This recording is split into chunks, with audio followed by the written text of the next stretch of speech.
was a very close family. My father has a general store. You could buy anything from a needle to a horse. We had horses, we had cows.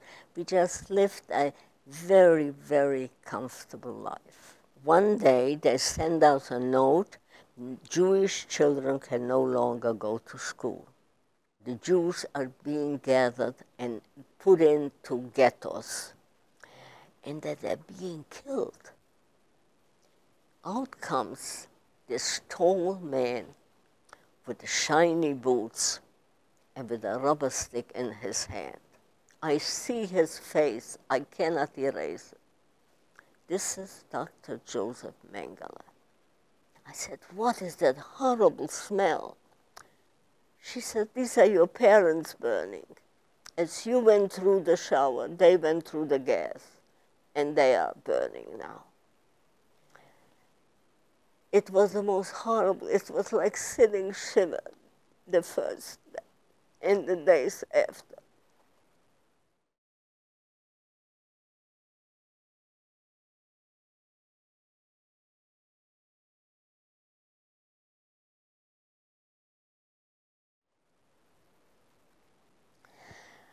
A little bit about life in Auschwitz. You're being woken up in the morning at 5:30, and you go out to be counted. Roll call. You stand in row of 5 this way, and you are being counted, and counted again. If one is missing, you gotta go. Where is she? She couldn't run away, so she died. So you drag the body out. Or she went berserk. So she was taken away, and the girl in charge will give you 5 went crazy. Twice a day is a roll call, in the morning and at night. We don't have a name anymore. We are a Häftling. We are called a Häftling, which is a prisoner, a prisoner. That's all we are. You did not say they gave you a number. No, not us. But they did to many groups, they did. Where are the tattoo coming in? The United States, France was not occupied yet, and England was saying, what are you doing to the Jews? He says, what am I doing? They are my enemies, so I gather them, I have them in concentration camps, and I use them for work. You want to know the names in the country? I'll give it to him. So here he took, in a transport like that, he tattooed so and so many, 1,000, let's say. So it started off, let's say, with Altmann and comes from Czechoslovakia. So he had that ready. And after that, they did the tattooing all along. After the morning roll call, and you hear the word "stimuja," that means it's accounted for. You're happy. You go to the bathroom. Indeed, a big deal, because if you cannot do what you have to, you're being hit over the bare back with a rubber stick by the capo. After that, you get a little bit of black coffee. It tastes horrible, but you drink it because you have nothing. You don't get any other food all day. You sit in that koya, you sit up there, and you talk. And what do you talk? About your parents, about your sister, about your family. They are gone. In the evening, the same. You have nothing. You don't have a dish, you don't have a spoon. In the evening, you get, there is a big kugel, a big dish, you know, like a milk, when they used to deliver on milk. There is soup. The soup is made out of turnip, and it's thickened with some bran. You have nothing, you haven't got a spoon, so you take a sip. You give it to your next friend until everybody. So what happened the first night, there was one girl that was also, I think she was from my hometown, she was coughing terribly. And Ida says, Judy, don't take the soup because she might have TB and you'll catch it. So I said, okay, we wouldn't take it. So we didn't take it the first night. But next day, when the same thing happened, TB or no, we are going to take it. We got one slice of bread a week the first time, a piece very thin, 4 inches square. You hold on to it because that piece of bread has a great value. I would say about $100,000 because for 2 or 3 pieces of bread, if you're very sick or something, you might be able to trade it in with a girl that is going to take, that works at the railroad and assorts new stuff. And if she found aspirin, you can trade the bread, the cost is hers, whatever she mentions. And so my niece had a terrible infection in the gums, and it was pussy. What happened? How can we get rid of it? So somebody says, if you can trade, if you can get a little piece of lump sugar, rub it with the lump sugar and that gets better. So Ida and I, we saved the bread. We didn't eat the bread in case, and then we traded it in for a little piece of lump sugar. How do you exist 6 weeks on such little food? I wonder myself. I really don't know how, but we did. Somehow we did. And we talked about it, and somehow you did. Did any people try to steal food from other people? Of course. That's why whenever you saved that bread, you hid it so much, but it was very often stolen. If you left it in the koya, that's what we called it, forget it. You didn't find it. But it was understanding. She did not steal because she was hungry. So you could understand the stealing. Many people died of hunger, but more went berserk, more went crazy. They could not cope. They could not cope with the loss. They could not cope with the hardship. People that were used to more luxurious life, they went faster, unfortunately so. The hygiene was good. You were taken to take a shower once a week, but with big trepidation. If he picked too many people, Mengele, and didn't have place to put them to work, they never came back to the barracks. It happened to two of the groups from our 1400. Is it true that every day numbers would be read, and if your number was called, it meant you were going to be taken? Not in my group. No, not in your group. I do You've not. Heard of that? Yes, I did, but that did not happen in my group. What happened in my group, Mengele came every other day to do another selection. If he saw a mother and daughter, he will take one out, whether the mother or the daughter, or 2 sisters that looked alike, he took one away. He announced, are there any twins? So if they stood out, there were 2 pair of twins from my hometown. They were taken away. They were girls. Then, are there any pregnant women? Step out. You're going to have a better life. There was one woman. She was distantly related to me. She was pregnant 3 months.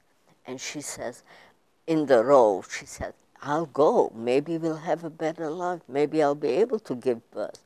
Well, what we found out, because sometimes we were picked to go to bring food to the twins. And when we brought the food, we asked them, how is it? They said, he is nice, Mengele. Sometimes he gives us a piece of chocolate, but he does experiments on us. That hurts because they don't give us anything. But then we stay. We have a little better.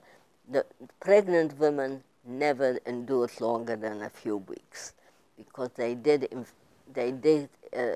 experiment on the uterus, on the infant, on the fetus. What season are you in? This was spring. So after 6 weeks, we were taken to take a shower, and we did not go back to the barrack anymore. Where did you go? We were taken to the railroad. This time we were put into a regular train, and these were only Czechoslovak girls, not Polish girls or Slovak girls, only Czechs. And we were taken to Gelsenkirchen, to West Germany. So here we are, and we came to Gelsenkirchen. It was in the evening when we arrived. We still don't know. You do not ask a question because you're a Unmensch, you're a subhuman. So we walked 1 hour from the station to a camp. There was tents prepared for us, white tents. We walked in, there was some of these koyas, these bunks ready. Those that were on the head of the row were able to get a bunk. Those in the back did not. So we slept on the floor. We went to work. There were 2,000 of us. 1,000 was working outside, building roads, building bunkers, building, loading ships, unloading buses. Very hard work. And not only did we have the SS watching over us, but the Organ Tod, which is the army as well. What did you do? Well, I worked on, I remember that we had built a house, so we handed the brick to another. And I remember one of my best friends, Monsi, she was sitting a little higher, and her legs were as swollen as a cat. She said, "Judy, I feel any minute I'm going to die," because she must have had a little diabetes or something. She was only 19 years old. She said, "I can't, it probably is going to, I can't take it."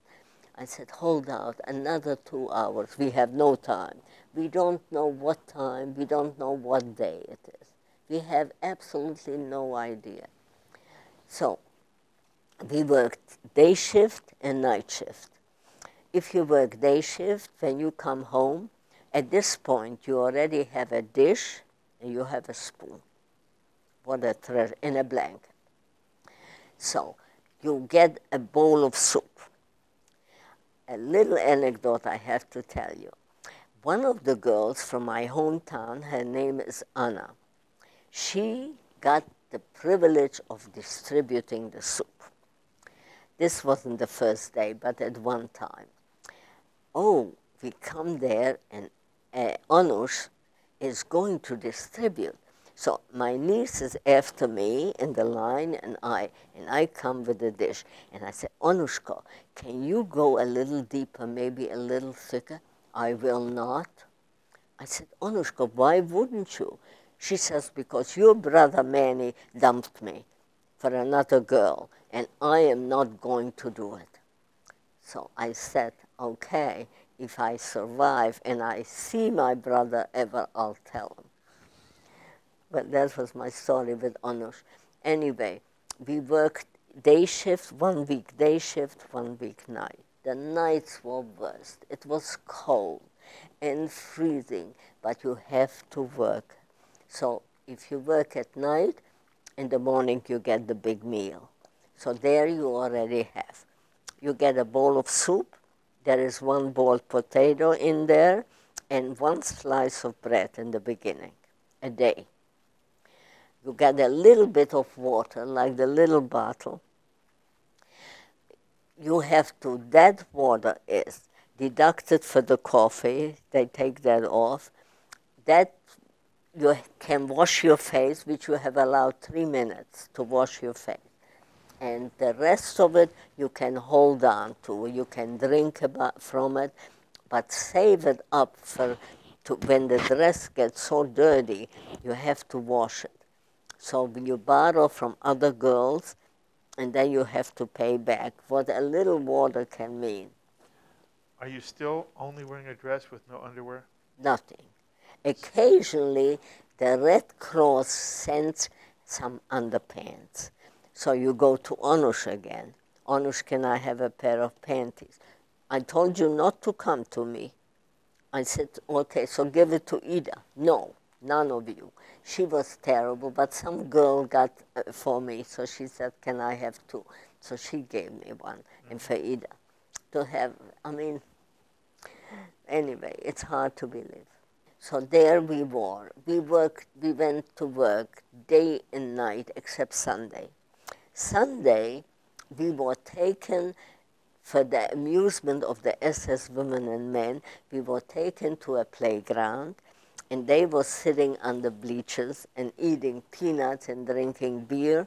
And what the Obersturmführer, his name was Rück, R-U mit der Umlaut C-K. And what he did, and the SS women were there with him, and he, with a long rubber stick, he was pointing at us. We walked in row of 5, and he hit the eye only. There wasn't a week that one of us didn't walk with a black eye, only pointing that he'll hit the eye. So we hated Sunday. We were so afraid what's happening, except when it rained, we didn't do it. Were you ever hit in the eye? Yes, very often. And in fact, when I had an infection on this left eye, I told the eye doctor, I said, could that be the cause? And he said, it's hard to tell, Judy, but very often. It was frightening, but at this point, somehow we did not expect. Very few of us really expected to survive. But you know what? The interesting part of it was how the girls knew today is Rosh Hashanah. How did they know? We had no pencil, we had no pen, we knew nothing what's happening. Occasionally we saw a piece of paper. I knew, I read German, the Gothic, so I knew maybe if I called the date. But otherwise we knew nothing. We only heard as we walked his voice, Ich werde die Welt erobern. I'm doing terrific. He was losing already in Russia, but he would not admit it. What happens next? We were there many, many months, working extremely hard. Then one day we were told to go to the railroad. At this point, we don't know where we are going. I don't remember whether we really took a train or whether we walked to Essen. I don't remember. I think we might have taken a train because I remember the town Duisburg. We could have walked through Duisburg. I'm not sure. Anyway, we came to a big town. It's called Essen. There we came into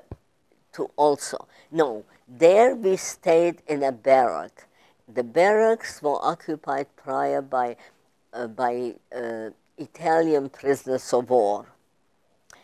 That was great. Oh, how wonderful! We have a bed and a straw sack, you know, something mattress. Not a mattress, filled with straw, a cover filled with straw. Oh, Ida and I, we have a bed, so we lie down. Well, there was electric light. There was light. We turned off the light, and after we turned off the light, there is the most bed bugs. They were biting. So we jumped out of the bed, lied on the floor, because there they didn't come. So, and we went to work, and we slept on the floor. But one day we come back, and we say it burned down. So we said, thank God. Now we haven't got a place. We have no shelter. So they said, so we asked the SS woman, where should we go sleep? She says, find any place, but don't run away. So what happened? We found a table. So Ida and my cousin Sophie, myself, and a woman named Nelly. So we are under the table, so our head is covered. The feet It's okay. So we are there, and there are 4 of us under a little table. So we said, Nellie, would you turn? I will not.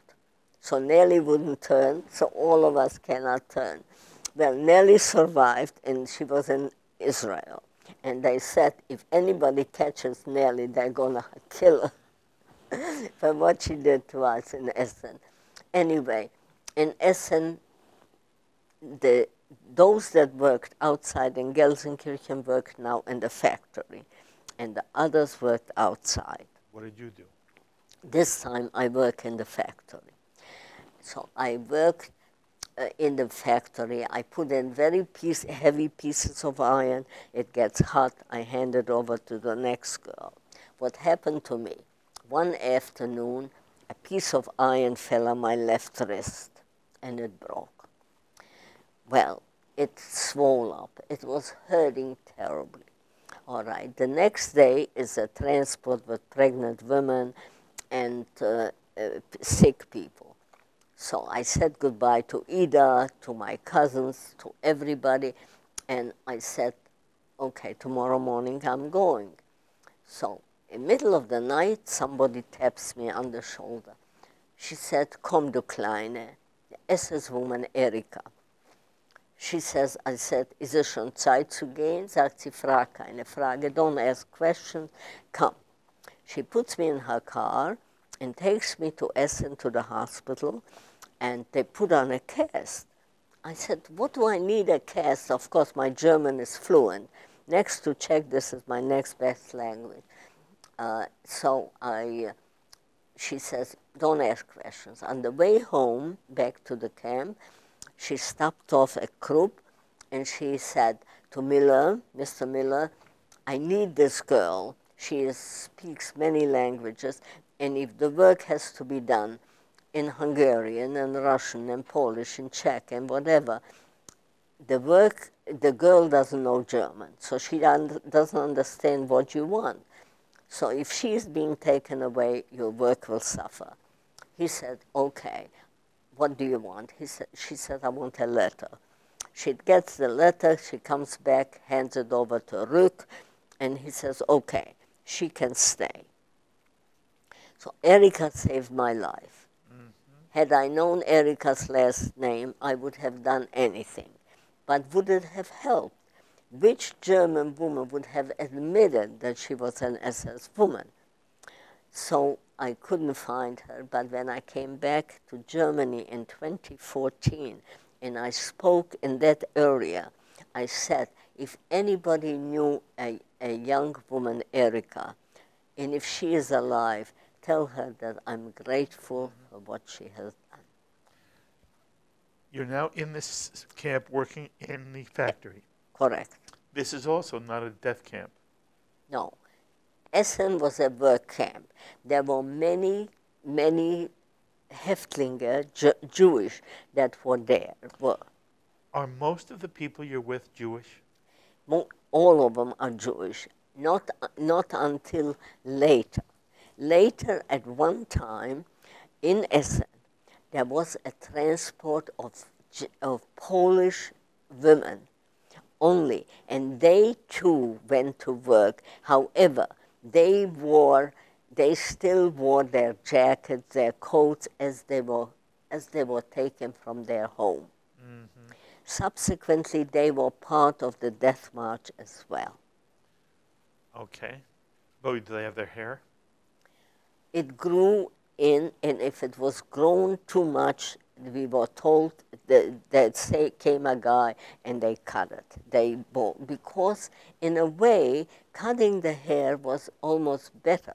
Because at this point, ever since we left Auschwitz, we did not have a bath or anything. So the filth, we were ridden with lice from head to toe.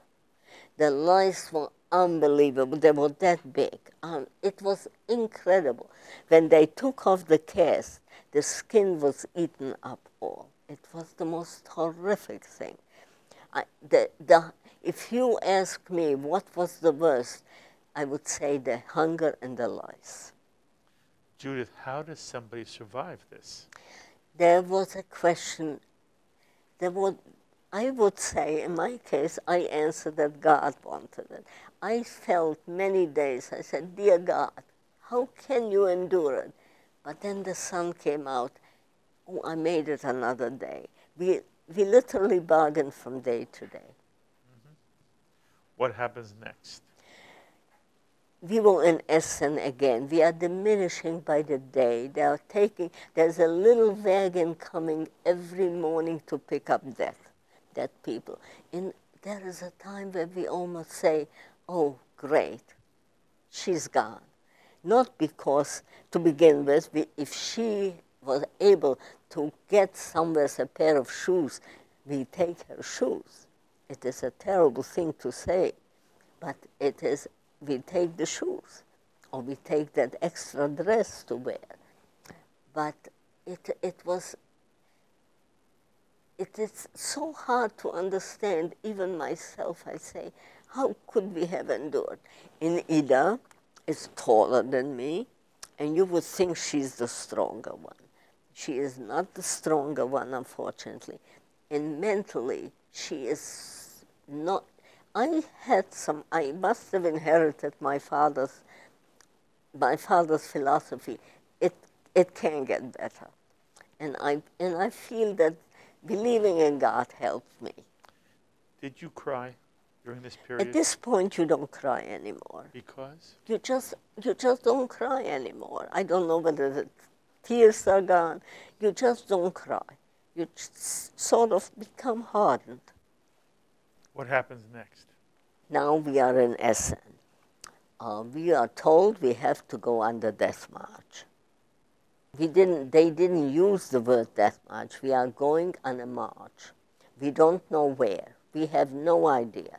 We start to walk, and we walk. There are only a third of the whole group that left Essen arrived in Bergen Belsen. What was the worst part I'm calling it the death march, is if there was a mother and daughter, and one could no longer walk, we had to drag the one that we knew can still make it and leave the dying one there. And that was the hardest. That was such a horrible thing to do, and we couldn't. If she died, then it was easier. Did you have to leave children sometimes? There were no children there. I see. There were only adults. Only adults. Okay. Keep going. So we march. We are terribly hungry. Occasionally we find a little piece of cabbage on the floor. We eat that. Once a while we get a slice of bread. Sometimes we get a bowl of soup that the SS woman or the SS man arranged. We are so hungry, literally skeletons arriving, and finally... How did you look at that point? Oh, I showed not a picture of me, a picture of just skin and bone. Just skin and bone. And terribly coughing and fever and all that. We are dying, literally dying, but still don't give up. How long was this walk? This walk, there were days where we got a little bit of a bus or a wagon or a train, but it was 3 weeks since we left Essen. I think I remember. It might be less ordered, but I remember it was a long time. Again, how do you think people survive that? I really don't know. I question myself very often. How could we have done it? Well, we came in skeletons, real skeletons.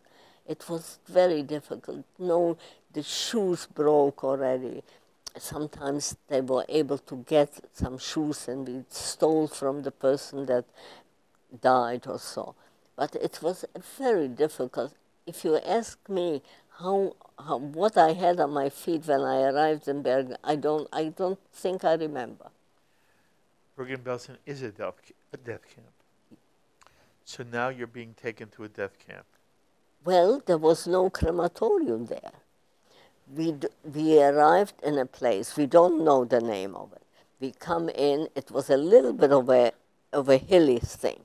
we come in and we see there was a lot of level ground and mountains of dead bodies. We are so scared. What is that? Mountains of dead bodies. Finally, we see men in the striped uniform again. What is this? This is Bergen Belsen. So we go and we find a place. There is a chaos, a literally chaos. So there's the SS man and SS woman still with us. So they say, okay, you're going to be in this quarter. So we get there. There is no koyas, there is no, you sit on the floor. In all our group, I don't know how many of us were there anymore. I have no idea. And all you see is those dead bodies. And on the floor, wherever you walk over a dead body. I had my best friend, Helen. I just spoke to her. She just died, and she remains there lying. So I see her sister, Clara. Clara, what do we do with Helen's body? So she says, what do I know? What do we do with her? I don't want her on that thing. Let her be here. She's still a little warm. It is something that you cannot describe and you don't even want to talk about. Her sister lived, I think she died about 5 years ago. But whenever I spoke to her, we never mentioned Helen again. It was just unbelievable. The food is, you still have the dish and a spoon. So today she's giving the food in this corner. So you stand in line and wait. By the time you come there, you hope she has some left. But the next day, you stand in line there. You hope she's there. No, she picks another corner. By the time you get there, you hope there is still some soup left. The hunger is about the worst ever. There is, you don't know whether you get any food, bread. You get maybe a piece of bread if you get there in time. It is just a question of getting there and being in the right place. Lucky. That's about what you can call. My Ida is completely yellow already. She said, Julie, I am literally dying. Can you get something for me in my mouth? The SS woman announced, if you can find 2 people and carry the bodies from those mountains of bodies to the mass grave, you'll earn a bowl of soup. So I'm looking. Everybody is so emaciated. I found a girl from my hometown. I said, can you still go do with me? She says, yes, okay. So we take the bodies. They are so heavy. The stomach is bloated. The hands are breaking. The legs are breaking. We carry the bodies to a mass grave. At the end, we got a bowl of soup. We distributed in 3 parts, and Ida has a third, and Hantje has one, and I have. And after that, Ida is gone. I said, oh my God, she didn't want me to see her dead. How did you feel? I felt terrible, but I said, at least she had a bowl of, a little bit of food. Then we, again, we are fighting for every little bit of where we can get anything. I see an SS man on the other side of the whole camp is also surrounded with barbed wire. Yeah. Anyway, and I see him eating a sandwich. I said, well, what can I lose? I'm gonna die anyway, either from hunger. I said, könnte ich ein Stückchen Brot haben? Schau, dass du wegkommst, Scheiße.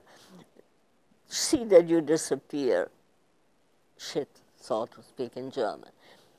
Schau, dass du wegkommst. And I see he walks away and he drops a piece of the sandwich on the floor and walks away. And I did. I got it under that, and I grabbed. I had a little piece of it. So there you were, even though an assessment, and he was talking like to a nobody. He did have a little heart. I could never forget that. What did you do during the day? Just to walk and talk about anything, and no hope. Although we did hear already that there is a movement, that people, that the Allies are nearby, the Americans are nearby, and we came from a work camp. That means that they were, something is happening. So that's when we started praying to God. Dear God, let us make it. Now, in every big exterminating a concentration camp, like in Buchenwald, in Bergen Belsen, in Thüringen, I think, in the big camps, Hitler, I found that out in 2010. When I came to Bergen Belsen, I was invited. All that are alive were invited to Bergen Belsen. So the British told us, he said, come, I'll show you the barrack. There was a barrack full of sliced bread poisoned. Hitler's order was, if you see that we are either winning or losing the war, before anybody, any other soldiers move into the camp, give every prisoner a slice of poisoned bread. I want them to fight, to find dead bodies, not a living people. So, fortunately, he did not, thank God, it didn't happen in any of the camps. But he showed us the barrack where the food was there. So you're in Bergen-Belsen, and in the end, what happens? Finally, there was one morning, it was a beautiful sunny morning, we see soldiers in a different uniform, and that was, they were British. I spoke English, so I said, are you sure you're not disguised German? No, you are free. You had to feel something when you realize that these are not Germans now, these are British troops, that this nightmare is about to end for you. Were you able to process that? Did you say to yourself, I made it, it's over? Did you ever say that to yourself? At some point, Judith, are you able to process that you're on the other side? Yeah, I was thinking how I felt. I felt free. I felt, yes, I made it. Yet, I did not make any prognosis of the future at that point. I was just being in the present. We are free. The SS are gone. I'm not going to die by hunger or by being killed.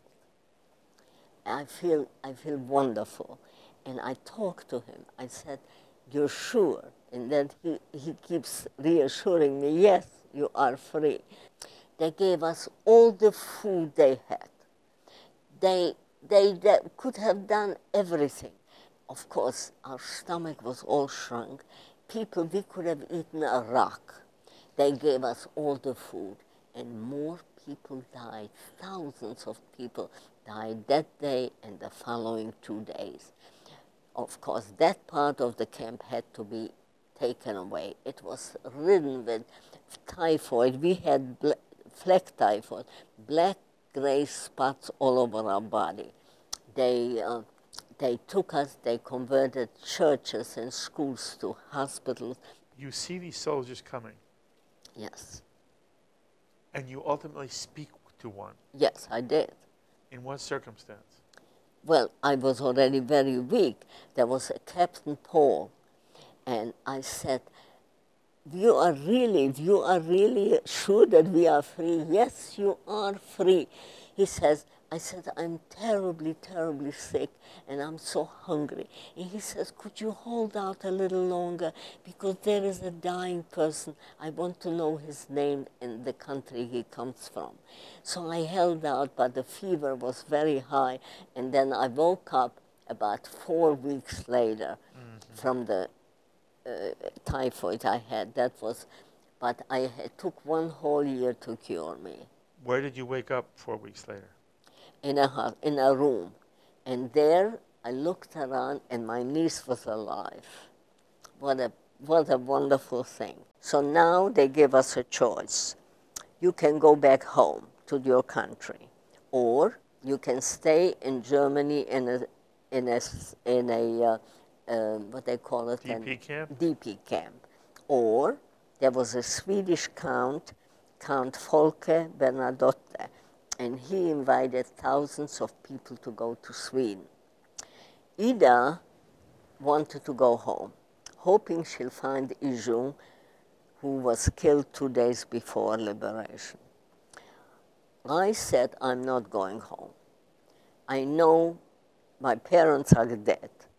What am I going home for? I said, I go to Sweden. I went to Sweden. They took us in. We were in a quarantine for a whole month in Helsingborg. Then we were taken, and we are being taken care by doctors at all times.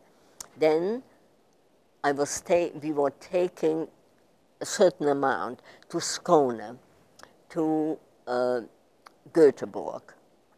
There I got really badly sick, and I was taken to a hospital.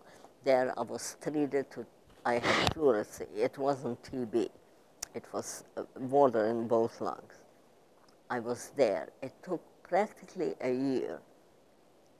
After that, I said, I was there, and my cousin was there, Sophie. She was a dressmaker, so she got a job.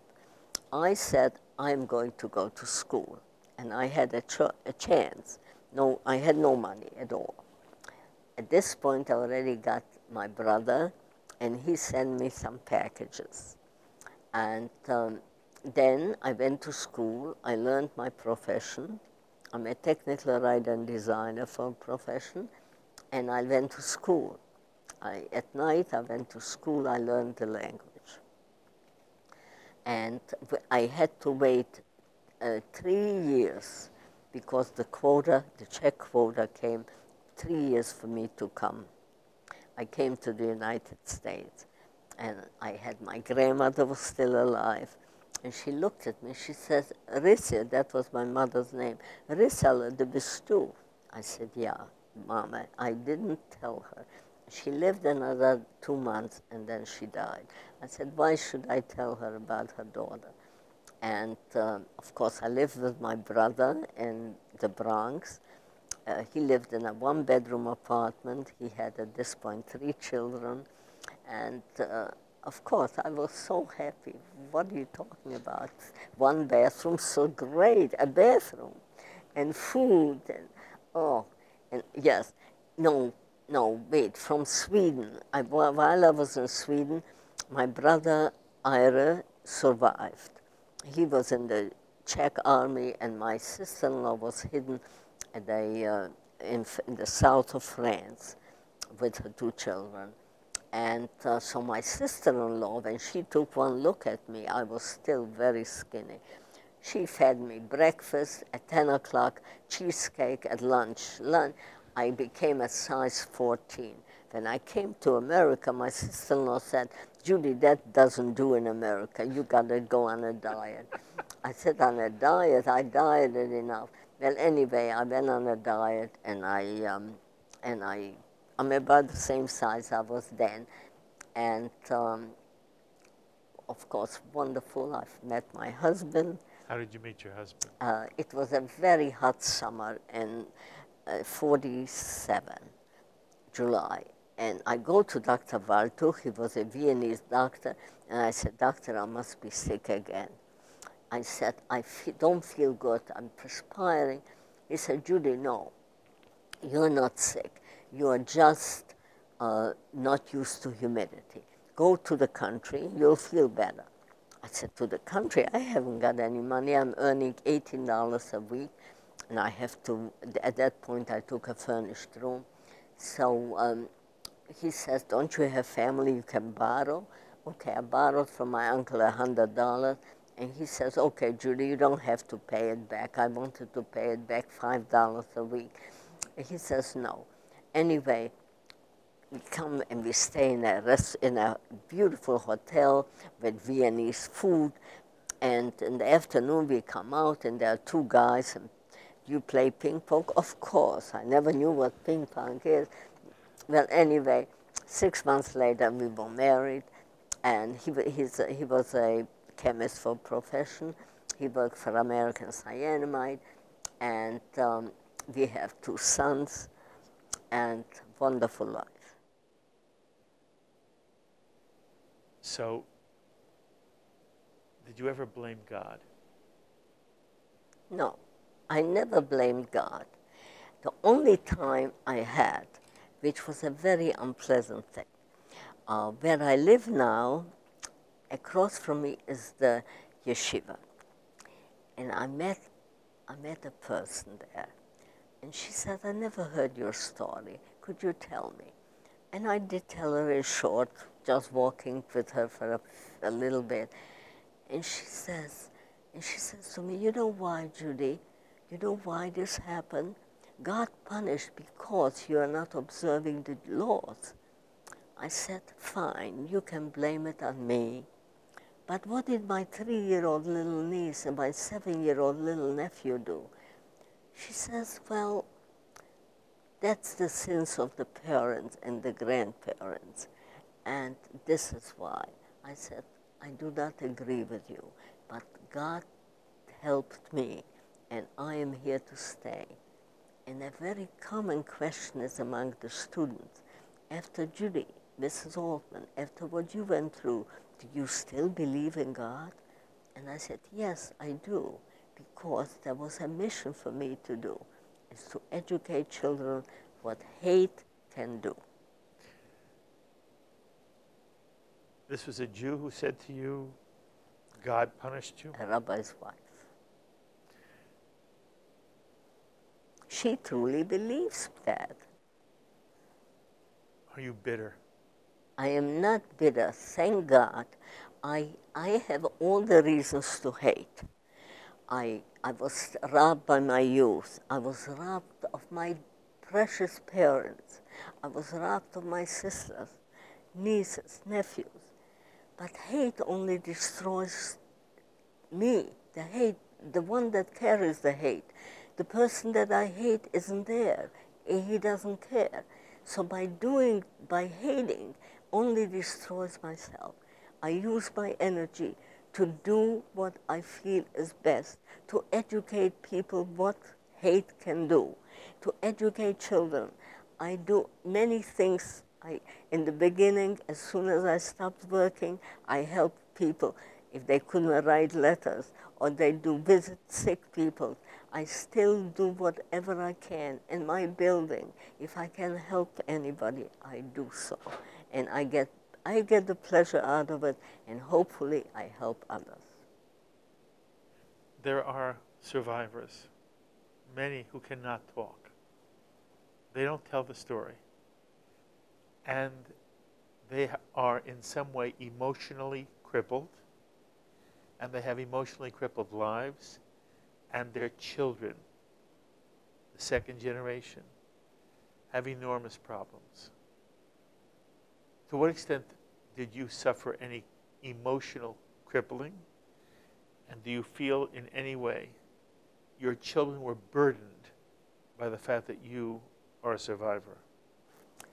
I asked my children that question, and they both, I have 2 sons, both of them said, no way, Mom did. I did not shove it down their throat.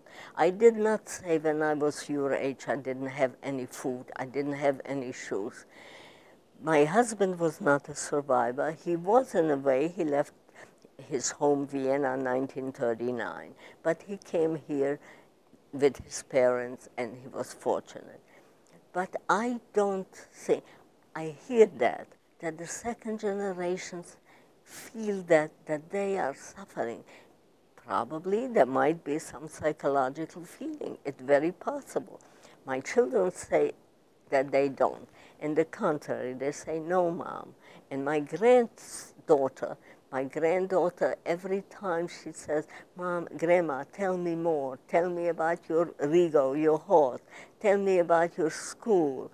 I teach her German. I write her in German, and she answered, Ja, liebe Großmutter, wie geht's dir? And she is very, I feel I have the warmth of my children. My son Howard comes to the Holocaust. I'm the vice president of Holocaust Child Survivor Group. He comes, he does the pictures. He's a happy person. I don't see that I have caused my children pain. Am I that gracious? Had I known, or did any parent, would they have children and to cause them pain? I don't think so. I really don't think so. However, there are people that carry that hate in them, and I feel sorry for them. It never occurred to you not to have children because you didn't want to bring children into this evil world? No, I did not, and I feel, and when I speak to the thousands of children, I tell them, you are our future. You are going to create a better world. It is unfortunately to burden you with that, but you are going to do it. Do you remain optimistic? Indeed, I am. You told me that when you speak at schools, one of the two questions you're asked the most, one is, do you still want to be Jewish? And I want to ask that question in a large sense. This happened to you because you were a Jew. In any way does it affect your not wanting to be part of the Jewish people, or say, I want to protect my children, they shouldn't be Jewish? Did it do anything to your sense of Jewish identity in a negative way? Not at all, not ever. Not ever, ever, ever. In fact, in Sweden, I was just telling Peter, there was a young man, and he was a Jew. He was a son of a Jewish professor who was already converted to Christianity. And he himself asked me, Fräulein Bohorochana, at that time I was still Bohorochana, he says, how come you still want to be a Jew after what you went through? I said, I would not change under no circumstances, and I wouldn't do it at all, ever. And I don't think I ever gave it a thought as not having children. I would have felt terrible. And the first thing I wanted a son, because I wanted the name of my father. And I named him Howard. And I am so happy. I love both of them dearly. What about Israel for you? What does Israel mean to you? Israel means a great deal to me. Had I not had family in the United States, I would have gone to Israel. At the time at home, I belonged to the Hashomer HaTzair, which was rather, there was the left, the right, the Maccabi, the Betar, and the Hashomer HaTzair. I was Hashomer HaTzair. And we were singing Hebrew songs, and I would have gone to Israel. However, my family didn't want to hear from it. You come to the United States. If you don't like it, you can go from here. But we want you to come. So I did that. How do you feel the Jewish community has been to the survivor community? Have they done enough? Is Yom HaShoah celebrations enough? How do you feel about this, Judith? Well, I've had a fear. I had my fear. After we are gone, what is going to happen? But my fear has diminished, because what I see what's doing, what the American Jewish people, the younger people are doing, they are commemorating it, and they will, I am now sure that they will not forget and they will continue commemorating it. So to end, what would you like every Jew and every American to understand about the essence of what was this extraordinary evil that once gripped our world? What's your message, bottom line, that comes out of all the life experience you've had? It is a very hard thing and big fear at the moment for me, because I see and I hear that anti-Semitism is blossoming again. And I have a terrible fear. I said, Julie, you didn't do enough. You have to continue doing, and don't shove down the people. Some people said, I have enough of the Holocaust. They felt that it's taking too much of it. But it is very important to remember, history tends to be forgotten. But we do not want this history to be forgotten. 6 million Jews, out of which 1.5 million children. How many more Einsteins or how many more very, very learned people would have come out of it? Don't let it ever happen again. See to that whatever nationality, whatever religion you are, see to it that such atrocity should not happen anywhere in the world.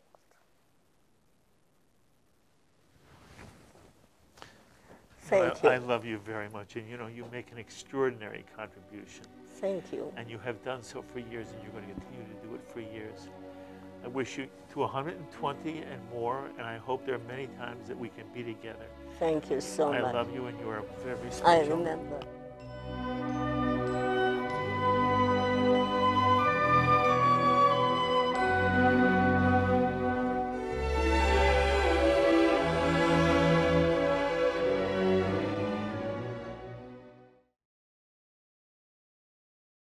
We would be pleased to send a complimentary DVD of this program to anyone who wishes to support JBS with a tax-deductible gift of $36, double chai or more. And we're especially pleased to remind you that thanks to a generous matching gift from the Cayley family, every new or increased dollar you donate to JBS will be worth double to JBS.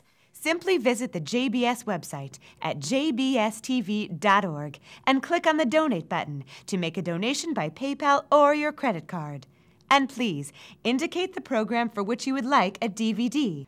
Or you can send your tax-deductible check to JBS, P.O. Box 180, Riverdale Station, Bronx, New York, 10471. And again, please remember to indicate which program you would like to receive with our compliments. And we thank you for your kind support.